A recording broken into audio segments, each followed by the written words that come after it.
Hello, my name is Grace, and you're highly welcome to Grace's Insights. All right, so in this video, I'm gonna be reacting to the truth about living in Germany and Americans' point of view. Okay, so let's listen to this video, or let's watch this video and let me know what you think about it on the comment section. And all right goes to the original owner of this content. All right, so let's do this. So when I landed in Germany, I remember the first thing that was kind of a shock was hopping on a train. I had never been on a train. Now it seems really normal, but I hopped on a train, went through the beautiful countrysides of Germany down to a little city called Marana. And I remember being kind of shocked at how small it was and that we had a car. And then there were little tiny things that were shocking to me. I mean, just for the fun of saying what they were, there was like a light switch. They're not like switches, they're kind of like pads. So you hit a whole entire pad. Or the pillows, they're not rectangle, they're squares. And they're windows. They don't open up and down or side to side. They tip in and out, and they open kind of like a door. So there's a lot of little differences like that. They have, I mean, our apartment had our washer and dryer in the kitchen. And then I thought that was just our apartment. And then I realized a lot of apartments are like that. So those were little tiny things, but nothing big. My favorite food in Germany is just schnitzel and rotkohl. Rotkohl is just red cabbage, and they would have Klöße. So that's basically it looks like a potato, but it's not. It's just a dumpling. I guess that's what it is in English. And that was my favorite. Was when we just had schnitzel, rotkohl, and Klöße. I also really liked rouladen, which was just meat rolled up and they'd marinate it, and it just tasted really good. I liked their meat, simply said. I really learned to like red cabbage, which I disliked. I also liked sauerkraut. Didn't like that either. So, but by the end, I pretty much liked anything they put in front of me. The weather in Germany is similar to here in Utah. I mean, the hots are a little bit hotter and the colds are a little bit colder due to the humidity. I really like their traditions that revolve around music and the traditions that revolve around... You know, one thing about countries is that, you know, let's say, are you guys actually seeing me at all?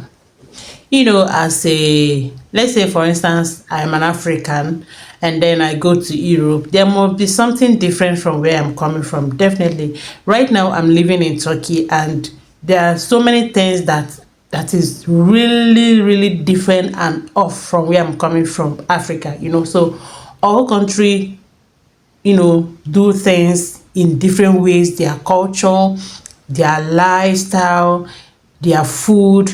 Basically everything will be different from wherever country you are coming from, or your own original country. You know, you can never see any country that, you know, acts the same in the aspect of culture, food, accents. No, there must be a difference, honestly speaking. And, you know, experiencing those things, the food, the culture, kind of, you know, it's so amazing to experience different people, experience, you know, different culture, lifestyle, you know, and all that. So I'm enjoying this, honestly speaking.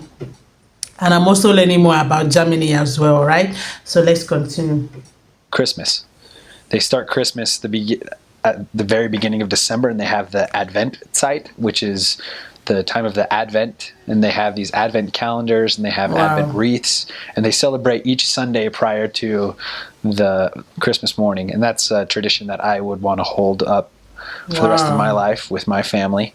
And another tradition that I found interesting was they open their gifts on Christmas Eve, which is interesting to me. I always thought you do it Christmas morning, but Germans are a little bit different that way. Let's see, another cultural thing about Germany is the public transportation.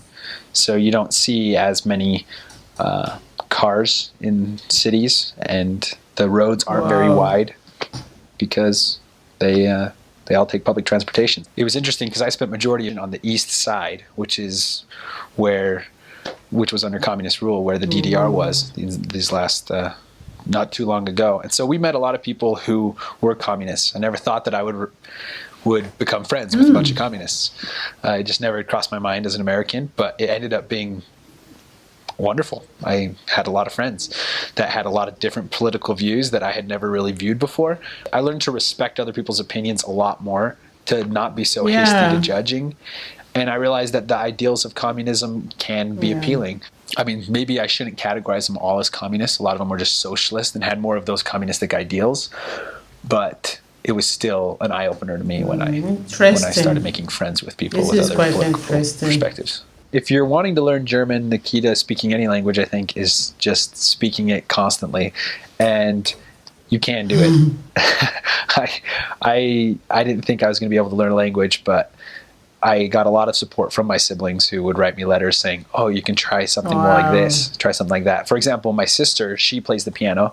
So she kept telling me to continue to study and memorize the charts of the German language, which tell you der, die, and das, so the masculine, feminine, and neuter cases, and when it's going to be nominative, dative, genitive, things like that. And you memorize these endings, and she compared those to a scale, like when you're learning the piano. And so she said, just keep memorizing those, and that proved to be really beneficial.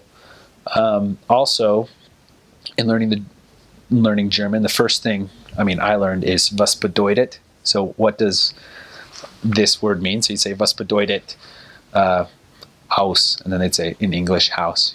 So that makes it so you can continue a conversation just by asking somebody, what does that word mean, and then they can answer that. And then the second sentence I learned was wie sagt man. Wie sagt man means how do you say tree? So wie sagt man tree, and then they'd say Baum.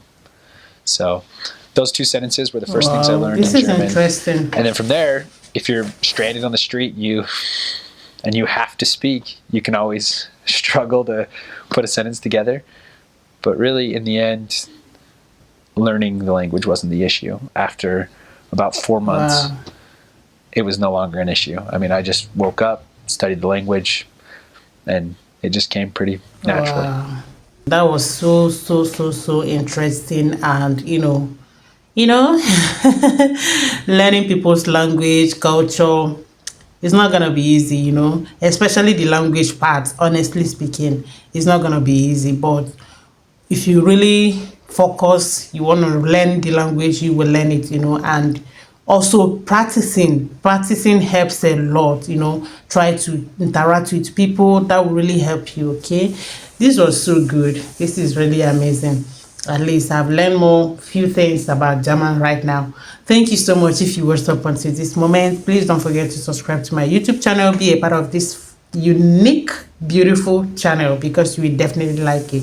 Thank you. I will see you in the next one.